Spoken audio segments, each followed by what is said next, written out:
The plane touched down with a thud, and I reached for my purse before the seatbelt sign even blinked off. My legs ached, my eyes burned, and my heart felt like it had been wrung out and left in the sun. I had just buried my sister, 32 days of sleeping in hospital chairs, whispering prayers, and saying goodbye one breath at a time, and now I was finally home. But I thought I was. I turned on my phone while waiting for the luggage carousel to creak to life. One missed text from Tiffany, my daughter-in-law. Let us know when you land. That was from 2 days ago. I typed out, just landed, at baggage claim, no reply. I didn't worry at first. Maybe they were circling. Maybe they hit traffic. Maybe anything. My suitcase was the last one out. I sat on the cold metal bench with the urn tucked beside me. My sister's name was etched on the top in smooth, clean silver. I waited. 20 minutes. Then 45. A man sweeping near the terminal glanced at me. You all right, ma'am? Just waiting on family, I said. He smiled and nodded. They'll be here. But the lie hung in the air like fog, because another hour passed, and no one came. I called Eric, straight to voicemail. Then again, nothing. TRIED Tiffany rang twice. Then voicemail. I checked the time.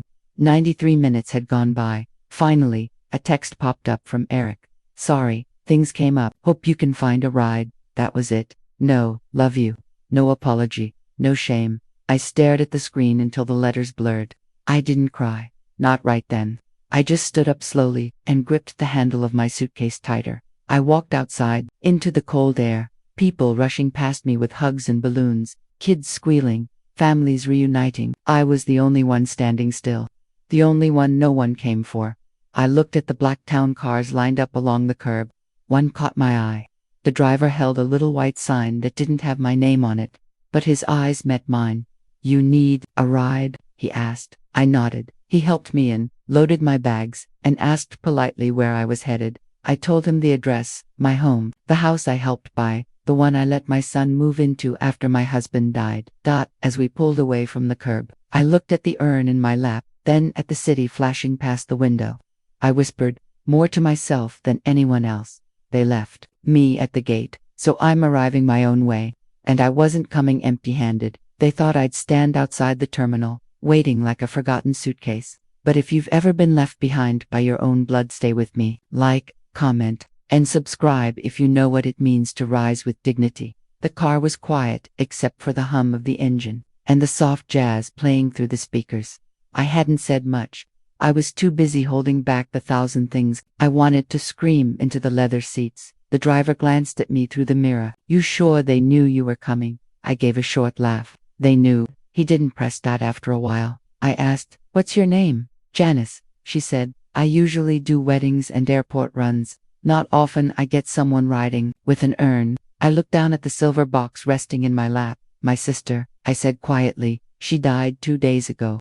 I stayed with her till the end. Janice nodded slowly. You must have loved her a lot. I did, I whispered. She was the only one who never made me feel like an inconvenience. We rode in silence a bit longer before she added, well, whoever left you standing like that, they'll regret it one day. Maybe not now, but they will. I didn't reply, but I hoped she was right. We pulled into the neighborhood just as the sky was turning gray. It was still the same street, same white fence, same tree I helped plant back when Eric was 10. But something felt off, like I was stepping into someone else's life, not returning to mine. When we reached the driveway, I saw it, 2 unfamiliar cars parked out front. The porch light was on, but no one stepped outside. I thanked Janice, paid her in cash, and asked if she could wait just a minute, just in case. I pulled out my house key and walked to the door. It didn't fit. I tried again. Nothing. I jiggled it, pressed harder, wiggled the handle. Still locked. Still foreign. Still not mine. I knocked. No answer. Then I texted Eric.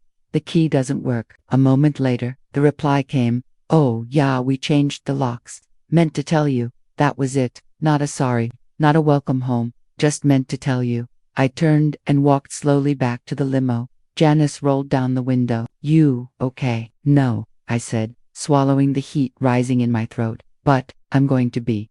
She looked at me carefully. You got somewhere to stay? I nodded. For now, but tomorrow I'm calling my lawyer. And in my purse, buried beneath tissues and receipts, was a folder my husband Roger had left me. I hadn't opened it in years, but I remembered what was in it, and so would they. They thought locking me out was the end. But I still held the deed to the house, and to the truth. The motel room smelled like bleach and microwave popcorn. I sat on the bed, shoes still on, coat still buttoned, with my sister's urn beside me, and that worn manila folder trembling in my hands. Roger gave it to me before he passed. I remember the moment clearly, how he looked at me and said, "Keep this safe. You may need it more than you know." Back then, I didn't think I ever would. I opened the flap, and out fell a stack of papers. I smoothed them across the blanket. There it was, the property deed. His name, my name, no mention of Eric. The title transfer showed that after Roger's passing, I inherited full ownership with survivorship rights, meaning the house was mine, fully, legally, permanently mine. I blinked, stunned by my own carelessness. I had moved out temporarily to care for Pam, trusting my son and his wife to watch over the house. Instead, they had tried to erase me from it. I thought I had lost everything, but I hadn't lost the one thing they were standing on. The next morning, I called Marcus. He was the lawyer who handled our paperwork years ago, a quiet man, always organized, always polite. "Marcus, it's Helen Walker," I said. A pause, then a warm, cautious reply. "Helen, it's been a while. I have a question for you. If I hold a deed in my name, and my son changed the locks on the house while I was away caring for my sister, is that legal?" Another pause, then the soft sigh of a man who already knows where this is going. "No," he said, gently, "if you're listed as the legal owner or co-owner, they cannot lock you out. That's a violation of property rights. Do you have the deed?" "I do. I'm looking at it now." "I can draft a notice today," he said. "You can serve them formally. We can start with mediation, or go straight to action. Up to you." I looked at the papers again, my heart no longer aching, just burning. "I want to do it my way," I said. "What do you mean?" "I want to serve them, myself." There was silence, then a quiet chuckle. "You always did have style," Helen smiled. "Then, let's make it official." They claimed the house while I was grieving. Now I'm reclaiming it, one signature at a time. The papers arrived by noon. The next day, Marcus had them delivered in a neat folder with gold tabs and a note clipped to the front. "Everything you need is inside. Your name is your shield, now use it." I sat at the motel desk, pen in hand, reviewing each document like they were battle plans. Property rights, notice of breach, statement of intent to mediate. It was all there, cold, quiet, legal power. I thought I'd feel angry. I thought I'd shake, but I felt calm, because I wasn't acting out of vengeance. I was acting out of truth. Then, I did something I hadn't done in decades. I booked a limo, not because I wanted to show off, not because I needed the ride, but because they needed to see me. They needed to see the woman they thought they could leave standing at a terminal with her dead sister's ashes. They needed to see I wasn't the kind of mother you erased with a text. I wore my navy coat, the one Roger loved, and pinned on my silver brooch shaped like a feather. I ran a brush through my hair, added a little color to my cheeks, and looked myself in the mirror. "You're not going there to beg," I whispered to my reflection. "You're going there to serve truth." Janice pulled up right on time. Same warm smile, same soft jazz humming through the speakers. "You look like someone who just remembered who she is," she said. "I did," I replied, sliding into the back seat. "And today, they're going to remember it too." As we drove through the quiet streets, I pulled out the envelopes from my baggage, one labeled carefully, "To Eric Walker, to Tiffany Walker." I placed them on my lap. I didn't feel petty, I felt powerful. We turned onto my old street. The house came into view. The porch looked smaller than I remembered. Maybe they'd shrunk it with their coldness. Janice slowed to a stop at the curb. "You want me to wait?" "No," I said, opening the door. "I won't be long." And I stepped out, not as someone asking for a key, but as someone who had never needed permission to walk through her own door. They thought I was showing up empty-handed. But I brought receipts, rights, and their names on paper. I stepped out of the limo like I had all the time in the world. The tires whispered against the curb, and the door clicked shut behind me. I adjusted my coat, slipped the envelopes into my bag, and walked up the walkway like I owned it, because I did. The sun was sharp overhead, catching the brass on the mailbox and the edge of the doorknob. I used to polish every weekend. I hadn't seen the porch up close since before Pam got sick. I remembered helping Roger paint it with $2 brushes and too much optimism. Now it looked cold, gray, like the warmth had peeled off with time. I rang the bell. A moment passed, then footsteps. The door creaked open, and there she was. Tiffany. Her hair was perfectly curled, her blouse crisp. Her eyes met mine and froze. She blinked, as if she couldn't believe I was standing there. "Helen," she said slowly, forcing a smile. "This is a surprise." I didn't smile back. "I'm sure it is." She didn't move aside. She just stood there, hand on the doorknob, trying to figure out what version of me she was about to deal with. "Well," she said, glancing at the street behind me, "we weren't expecting company today. Eric's at work, and Noah's at a friend's. I didn't come to chat." I said, "I came to deliver something." She raised her eyebrows. "What is it?" I reached into my bag and pulled out the first envelope. The white paper looked soft, but it held weight. Legal weight. Real weight. The kind that reminded people where their power ends. "This," I said, handing it to her, "is a formal notice of Konishapa, a reminder that this house is still mine, and a legal demand that we resolve the matter." Her face drained of color. She took it, but didn't look down at it. She didn't have to. Her silence said enough. "I'm not asking for a room," I added. "I'm not begging for respect. I'm not here for approval. I'm simply delivering what belongs to me." Tiffany took a breath, opened her mouth, then closed it. "Eric should read it," I said, pulling out the second envelope. "You can give him this." I placed it in her hand like I was dropping off a gift I no longer cared to wrap. She held both like they might catch fire. "I don't understand," she said finally, her voice strained. "You can't just." "I can," I said. "And I have." The door was still open, but I didn't wait for an invitation inside.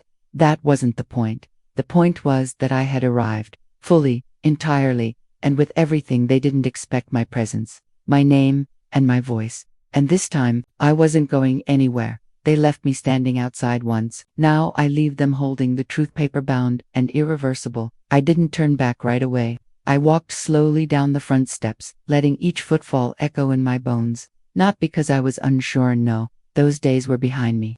I was letting them feel the weight of my silence. Tiffany still stood in the doorway, frozen with the envelopes in her hand, her mouth slightly open. Her world had shifted, but she didn't know how to steady it yet. That was the part that stung the most for her, I imagine. She had gotten used to a quieter version of me, the one who stayed out of the way, who helped but never asked, who cooked dinner and left before dessert, who lent them the house and never called it mine. That version of me was gone. I reached the sidewalk and turned to face the porch. One last time.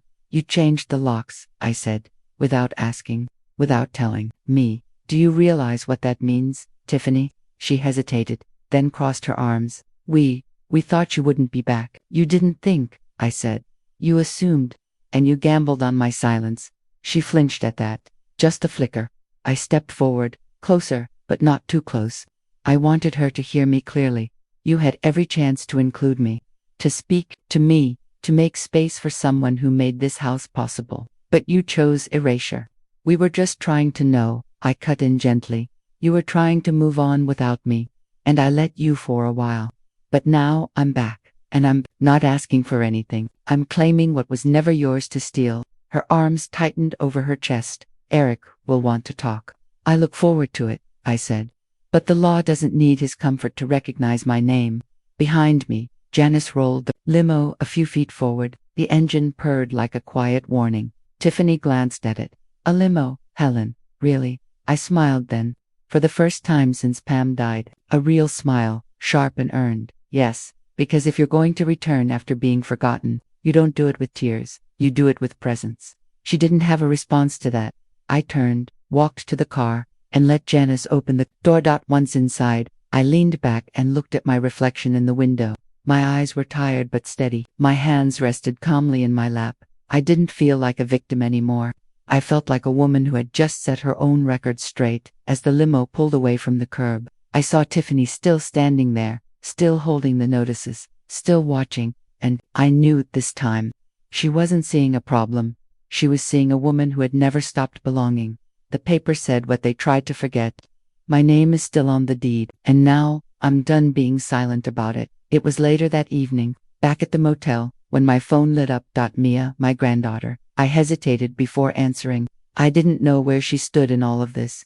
She was always sweet to my always, hugged longer, always asked questions no one else bothered with, but she had Tiffany's eyes, Eric's last name, and I wasn't sure whose truth she'd been handed. I answered anyway. "Hi, Grandma," she said softly. Her voice alone undid something in me. "Hi, baby." A pause. "I saw you today," she said. "The limo, the envelopes." I nodded slowly, though she couldn't see it. "I guess the message got through," I said. "I think you scared Mom," Mia whispered, almost like she wasn't sure she was allowed to say it. "I didn't mean to scare anyone," I told her. "I meant to remind them." She was quiet again, and when she spoke, her voice cracked a little. "Why didn't you come in?" "They wouldn't have let me." "Yes, they would have." "No, Mia," I interrupted gently. "They changed the locks. Did you know that?" She didn't answer, but I could hear the breath hitch in her chest. "They didn't even tell me," I continued. "I stood at that door today because it was the only way I could make them see me again, not as a burden, not as an afterthought, but as someone who matters." "I never thought you were a burden," she whispered. "I know," I said, blinking fast. "That's why you called." We sat in silence together, across miles and years and bruised history. Finally, she asked the question I didn't know needed. "Grandma, are you going to fight them now?" I took a deep breath. "No," I said. "I'm going to stand. Standing isn't the same as fighting. I'm not throwing punches, I'm holding ground." She was quiet again. Then came the second question. The real one. "Do you still want to be part of our family?" I felt my throat close. Not from pain, from the weight of how badly I wanted to say yes and how much I needed it to mean something. "I want to be part of the family that sees me," I said, "the version of us where respect doesn't come last." "I see you," she said, barely louder than a breath, and in that moment, I believed her. The next morning, Mia knocked on my motel room door. She stood there in jeans and a hoodie, backpack slung over one shoulder, eyes puffy from crying but steady with purpose. "I told them I was staying at a friend's," she said. "I needed to hear the whole story. Your version." I stepped aside and let her in. She sat cross-legged on the bed, pulled out a small notebook from her bag, and clicked a pen. "Tell me everything." I started from the beginning, not the airport, not the limo. Earlier. The way I stayed behind when Roger passed, holding the house together so Eric wouldn't drown in grief. The way I helped them move in. The way Tiffany took over decisions, quietly, politely, until one day, I was a guest in my own hallway. The way no one noticed when I was gone. I told her about Pam, about sleeping in that hospital chair for a month, and whispering goodbye every morning just in case it was the last. And then, I told her about the text, that one text from her father. "Hope you can find a ride." Mia listened without interrupting. Every so often, she'd write something down. Sometimes she'd just stare at me like she was seeing me for the first time. When I finished, she looked up. "Do you think Dad understands what he did?" I shook my head. "I think he spent too long believing comfort and kindness are the same thing. And Mom, she knows exactly what she did," I said. "That's what scares her." Mia was quiet a moment, then asked, "Are you going to move back in?" I thought about it. The rooms, the porch, the door with the new lock. "I don't know," I said. "But I know this. I won't shrink anymore. Not for them. Not for anyone." She smiled, eyes glistening. Then she reached for my hand and whispered, "You don't have to. I'll remember all of it." That was the moment I stopped feeling alone. Not because my name was on the papers, but because someone had written it down in their heart. They locked me out of the house, but Mia just opened a door I didn't know. I still had. It was surreal walking into Marcus's office that day. Not because it was fancy. Just a small building tucked behind the bank, with worn carpet and dusty magazines, but because of who was waiting inside. Eric. He sat stiffly in a wooden chair, hands folded in his lap, dressed like he was heading to a funeral. Maybe in a way, he was. Tiffany sat beside him, eyes glued to her phone, her lips pulled into that tight, polite line she always wore when she felt cornered. I stepped in quietly, but I didn't hesitate. Marcus motioned to the seat across from them. "Helen," he said. With a respectful nod, I nodded back and sat. No one spoke for a moment. The air between us felt like static, charged, heavy, waiting to spark. Marcus broke the silence. "We're here to address a property dispute," he said. As it stands, the house in question is co-owned by Helen Walker and was never formally transferred to Eric or his spouse. Helen holds legal standing to reclaim access or request full occupancy. Tiffany shifted in her seat. So what does that mean, exactly? It means, Marcus said calmly, you are occupying property that doesn't legally belong to you. Eric rubbed his eyes. We weren't trying to steal anything. We just thought she was gone for good. I looked at him then. Really looked, and I didn't see a villain. I saw a boy who never learned how to be a man in the presence of strong women. I was never gone, I said. I was helping my dying sister. The only reason that house stood empty was because I thought my family would keep it warm. Instead, you locked it up and shut me out. He opened his mouth, then closed it. Tiffany didn't say a word. I'm not here to fight, I added. I'm here to decide. Marcus handed me a pen. The silence grew longer, heavier. I'm offering you a choice, I said to Eric, my voice steady. You can leave the house peacefully and let me reclaim what's mine, or we can begin legal proceedings. Tiffany laughed under her breath. You think we're just going to pack up and go? I turned to her, calm. You packed my life into a silence I never agreed to. This time, I'm packing the truth. Eric looked defeated. Where are we supposed to go, Mom? There's a second option, I said. I'll let you stay, but I'll sell my half of the house, and I'll choose the buyer. Tiffany's eyes narrowed. You'd really do that? I'd really do that, Marcus added. She has every right to proceed either way. Eric looked at me, his voice barely a whisper. Why now? I shook my head, because it took being forgotten to remember who I was, and I'm not leaving my name behind again. Silence. Then Eric leaned back, eyes toward the ceiling. I can't believe we did this to you, he said. I can, I said, and that's the part that hurts the most. Marcus handed him the documents. Eric stared at them like they were foreign. 30 days, I said, to leave or negotiate in good faith. I'm not here to argue. I'm here to draw the line. Tiffany stood up fast, pushing her chair back. This is insane. No, I said, rising. What's insane is thinking you can erase someone who taught you how to stand. She stormed out. Eric remained seated, head in his hands. As I left the room, Marcus touched my arm lightly. You were composed, he said, firm, dignified. I wasn't trying to be strong, I told him. I was just tired of being small. Outside, the wind carried the scent of cut grass and new beginnings. I breathed it in deeply.